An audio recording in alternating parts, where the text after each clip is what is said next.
I'd love to see your envious face, but I'm not that cruel, so I'll let it be. It'd probably be awkward for you to see me, so why don't you hide in the bathroom or something?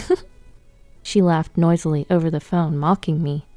I detest this woman more than anyone in the world. No, in the universe. 13 years ago, she stole my husband from me. I'd like to cut ties, but that's definitely difficult to do. Because sadly, this woman is my biological sister. I held the phone to my ear after a while, and let out a small chuckle after she hung up on me. My name is Ruth, a 37-year-old divorcee. My marriage fell apart in just 6 months, and it's all because of my villainous sister. I have an identical twin sister named Rachel. Even our longtime friends mistake us for each other because we look so much alike. However, contrary to our appearance, our personalities are completely different. I'm more of the quiet type, while Rachel is active and tends to take charge of things. I was the better one in academics, while Rachel excelled in sports. Rachel's the type who blurts out whatever she's thinking. How can you wear such unstylish clothes? People are going to think I'm not stylish either since we're twins. That'll suck. As you can see, we don't get along. It wouldn't be so bad if it was just at home, but Rachel always brought trouble. Back in our school days, I often got harassed by girls from other schools on my way home. Hey, stop hitting on my boyfriend! Of course, I didn't even know them. Not again, Rachel. Whenever Rachel found someone she was interested in, she wouldn't hesitate to snatch him away, even if he already had a girlfriend. I blame the guys too, but Rachel was worse. And I, being mistaken for her, am a victim too. Moreover, she seems to lose interest once she gets the guy, sometimes breaking up in as short as a week.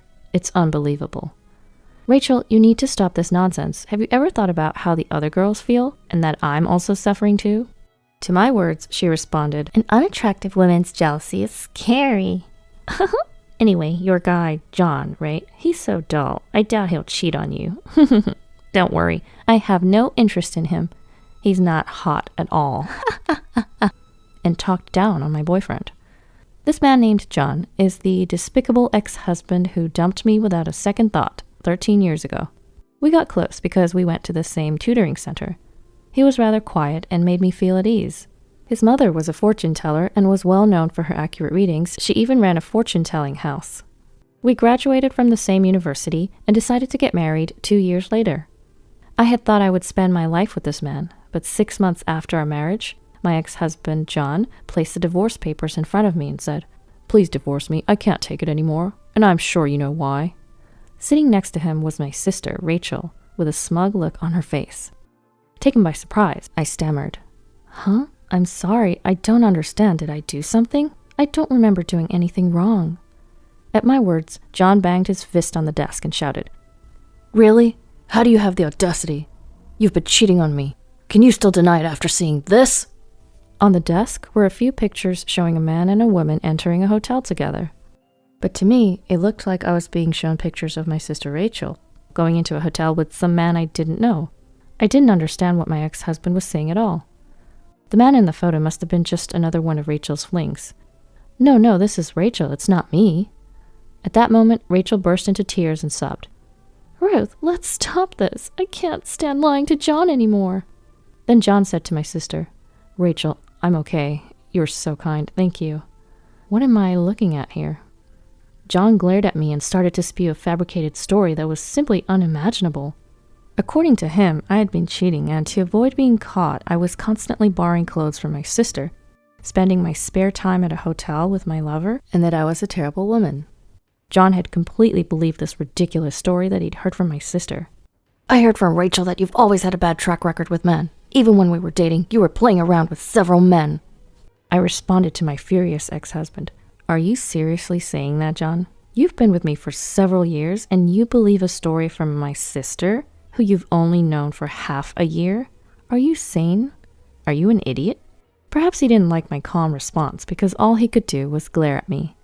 And to my surprise, Rachel had the nerve to hit on John. "You may have the same face, but your personalities are completely different. You're not charming at all. Rachel always listens to my complaints with a smile. She's so patient.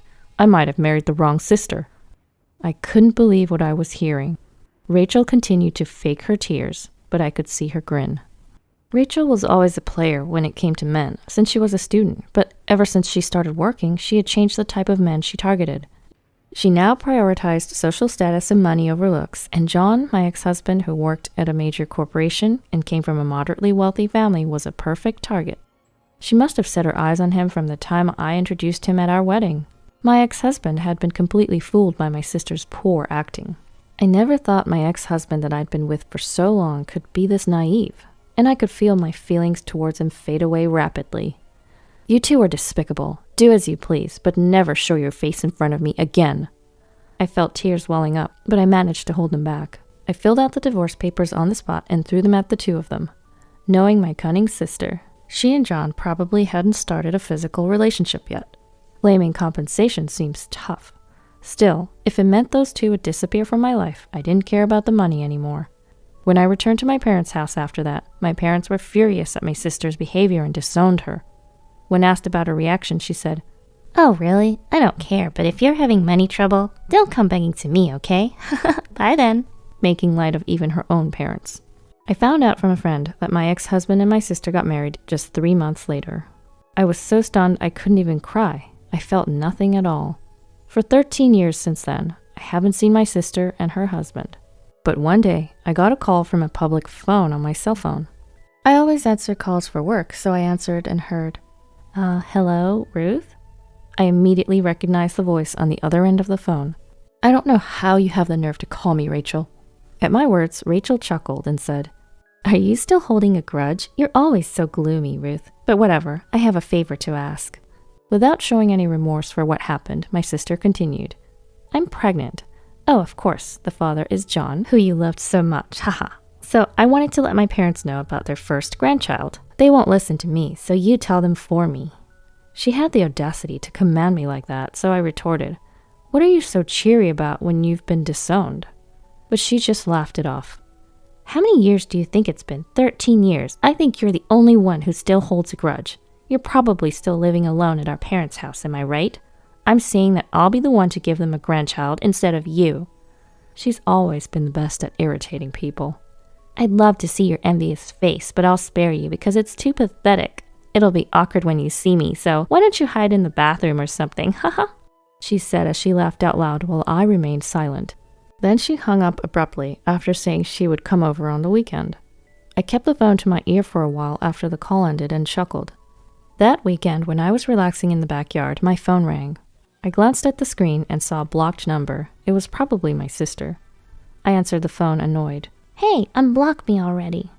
I snapped back. What's wrong with blocking someone I don't want to receive calls from? That's what call blocking is for. Oh, maybe you don't understand because you're stupid. Haha.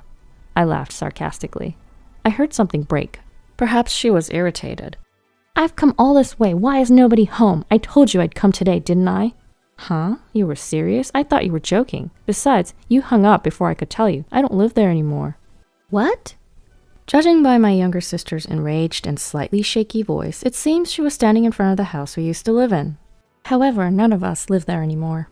She was making so much noise and chaos that it seemed likely to cause a nuisance to the neighbors, so I gave her my current address and hung up the phone. After waiting for about an hour, the doorbell rang. There stood a sullen-faced Rachel and John, my ex-husband. The first thing she blurted out was, You've got some nerve, and what is this place? Why on earth would someone like you be living in such a nice apartment? She glared at me, her eyes bloodshot with anger. It's no surprise my sister was shocked. This place is relatively new and located in a good area. The rent isn't cheap either. While it may not be a luxury high-rise, it's a pretty decent property. Ignoring the worked-up Rachel, I told them, The neighbors won't like all this noise. Why don't you come inside? Upon showing her into the room, she seemed taken aback by its size. Seeing her frustrated face, I couldn't help but smirk. Our mother, who I live with, was sitting on the couch, silently observing my sister. Well, you said you had something to discuss. I don't mind at all, but if I'm in the way, should I hide in the bathroom or something? I remarked sarcastically. Never mind, I'm good. Rachel snapped back at me. Rachel moved closer to her mother and nervously said, Hi, Mom. Long time no see. I'm pregnant. That's why today we wanted to discuss if it's possible for John and I to stay here for a while. At my sister's audacious request, I nearly burst into laughter, blurting out, Wait, you want me to live with you guys? No way. Have you forgotten what you did to me in the past? Absolutely not. Cutting me off, Rachel said, Ruth, just shut up. This house is still under Dad's name, right? You can't even get remarried and you're still leeching off our parents. How pathetic for a single woman like you. Then Rachel added, "Great job taking care of our folks. From now on, John and I will live here and take care of them, so can you leave?" "Oh, and where's Dad? Is he at work?" After seeing my sister speaking with a smug grin, I had reached my limit. However, it was our mother who spoke up first, after listening to her quietly. "Dad's gone. He passed away." Mom only muttered those few words. My parents were very serious people and had always apologized to me about my divorce 13 years ago, despite it all being Rachel's fault. My father especially used to say, "I should have. Maybe it was my fault for not raising her better. I'm sorry, Ruth. I'm really sorry." He became increasingly depressed to the point where he found it hard to continue working. At that time, both of my parents were in their early 50s, and we were surviving on my income and Mom's part-time job. A while later, my father was diagnosed with cancer and passed away 10 years ago. Just before he died, he said, "Don't tell Rachel anything. I don't think I'll make it to heaven if she comes to my funeral." Just as he said, Mom and I didn't contact my sister, Rachel. We moved into this house about 5 years ago. It was because Mom had injured her leg due to overworking. We considered renovating our old house, but it was built at the top of a hill, and we thought it would be too hard for Mom to walk up the hill. Since we started living in this accessible home, Mom said her legs have been feeling much better. I tried to speak calmly, but the thought of the late Dad made me want to burst out crying. It must have been the same for Mom, as there were tears in her eyes. However, Rachel's reaction to my words was, in a sense, predictable. "Too little, too late. Besides, it's not my fault Dad got sick. In fact, you're living in such a nice place now because of Dad's inheritance, right? That's not fair. What about my share? Didn't I have the right to inherit?" She blurted out such nonsense. Without missing a beat, Mom shot back, "Inheritance? There's no such thing. You only came to us when you were in trouble for doing stupid things before your marriage. How many times do you think we paid alimony because you messed around with a married man? Live with you? Never. You must be joking. Don't be ridiculous." It was the first time both Rachel and I had seen Mom so enraged. Sensing the tension, Rachel fell silent. Then John, who had been quiet like a puppet until now, said, "Rachel, you've been deceiving me, haven't you? Ever since I married you, my life's been a mess. You're a reckless spender. You don't do any housework. I had the opportunity to meet some guys who graduated from the same high school as you, and they all said I was blind to marry you." I nearly burst out laughing at my ex-husband's words. He's quite something to have put up with her for 13 years. Moreover, when he approached me, he said, "Ruth, I've been regretting our divorce. Do you want to start over here? Let's let bygones be bygones." When he tried to touch me softly, I felt a chill run down my spine. No way, please, let bygones be bygones? Who does he think he is? Is he stupid? It's not his place to say that. Just as I was about to dodge him, the door to the next room burst open. "Could you not touch her with your dirty hands, please?" A man suddenly appeared, and both were taken aback. Ignoring Rachel, who murmured, "Who is he?" I said, "I told you to stay hidden because I didn't want to involve you." At my words, he replied, "I couldn't stand it when he tried to touch you, Ruth. Besides, I think having a third party will help the discussion, don't you think?" Okay, this is my husband, Alex, and... Tony, come here. This is our son, Tony. He's 8 years old. I called out to our son, Tony, who was peeping out from behind the door. Perhaps he had heard some of the argument. He was glaring at Rachel and her husband. "Huh? You're remarried? Unbelievable. Why?" My sister, Rachel, was more surprised than anyone that I had a husband and a son. My ex-husband, John, was just as shocked, gaping like a fish out of water. "What do you mean, why? How many years do you think it's been? It's been 13 years. 13 years.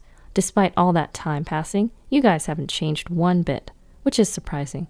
Well, you do look like you've aged quite a bit, though." At my somewhat sarcastic words, their faces turned bright red. I met my current husband, Alex, shortly after my father passed away. We were colleagues for a while, and one day he asked me out. When I rejected him saying that I was a divorcee, he responded, "Does being divorced mean you can't remarry?" and asked me out once more. We got married a year later, and our son Tony was born the following year. Alex treats my mother very well, doesn't mind us all living together, and my in-laws, who already live with Alex's brother and his wife, have reassured me. "We're glad you're here for Alex." The one who proposed moving to our current house was Alex, who was concerned about my mother's mobility. I turned to the two shocked individuals. "My mother and I are living our lives here. Can you not disrupt? And Rachel, you said you were pregnant. How many months along are you?" From their flustered responses to my question, I gathered that Rachel was probably lying about being pregnant. I was only married to John for 6 months, and I never got pregnant. That was the reason my former mother-in-law used to make snide comments. But if Rachel isn't pregnant, it means that's probably the case. Rachel seems to get along with the bad-natured mother-in-law. Unable to stand the harsh glares from my family, the two hastily left our house. I mean, I had heard stories, but is she really your sister? She does look like you, but her character... Anyway, it's settled for now, Alex said with a smile, to which I gave a bitter smile. Really? That evening, the doorbell rang continuously. Looking at the monitor, I sighed. They came after all. When I opened the door, there stood Rachel and John with pale faces. We need help. Can you lend us some money? As they knelt down begging, my husband looked puzzled, but my mother and I felt differently. During the day, while waiting for a call from Rachel, Mom received a call from a certain individual. It was a friend of my deceased father, who currently rents our old home. Him and his family are living there right now. When I came back to the house, I found the flower beds in the garden ravaged and the windows cracked. The security footage clearly showed a man and a woman, with the infuriated woman stomping on the flower beds and hurling stones at the window. Of course, it was my enraged sister Rachel, on a phone call with me. When Mom gave Rachel's contact info to Dad's friend, she was furious to learn that this was the daughter who had tormented our dear father for years. It seems that in the damaged garden, there were rare flowers that were difficult to grow, and they'd asked for compensation. They seemed to be struggling financially to the point of having difficulty with housing, so I expected them to turn up again, but I never thought they'd showed up that very day. I must admit, I was impressed by their audacity. I can give you some money, but there's one condition, I said. As I watched them trudge home with slumped shoulders, I couldn't help but laugh and think, serves you right. In their hand was a written pledge I had just made them sign. I had made them write in the pledge that they would never approach me again in return for me taking responsibility for this incident. But Rachel is still my sister by blood. It's hard to completely cut ties with her. There may come a time when she'll use the power of the authorities to approach me. When that time comes, I'm prepared to fight, using the audio recordings I secretly made 13 years ago, and this time as evidence. Because you see, I have no intention of forgiving my sister and her husband any time at all. Later, a friend told me that my ex-husband had immediately resigned from the big corporation after our divorce, and started working as a staff member in a fortune-telling establishment run by my former mother-in-law. Because they were family, he was paid a high salary, and he and my sister seemed to have been living a life of luxury. However, a few months ago, my former mother-in-law suddenly passed away from illness, and my ex-husband, who had no talent for fortune-telling, took over as her successor, but the establishment quickly closed down. In their desperation, the couple claimed, "This is a bracelet that our late mother lovingly made." They targeted the people who had faith in my former mother-in-law. However, a whistleblower exposed their lies, and the victims formed a group. The victims began flocking to the establishment every day, and my sister, who no longer had a place to live and work, came to ask for my help. I was so irritated by their audacity. However, seeing that the police have started moving, it's probably only a matter of time before the two of them are held accountable for their crimes. After that, we moved again. The reason was my husband Alex's job transfer. Can I really come along?" Mom asked apologetically, to which Alex, my husband, responded with a chuckle. "What are you talking about? You're an important part of our family, Mother. Even if you resist, I'll carry you over my shoulder and take you along, okay?" Upon hearing Alex's lighthearted joke, Mom let out tears of gratitude. "Grandma, you're crying again. Here, have a Kleenex." Observing his emotional grandmother, Tony was concerned but still smiled. And as I watched my family, I felt a wave of gratitude for the happiness I felt.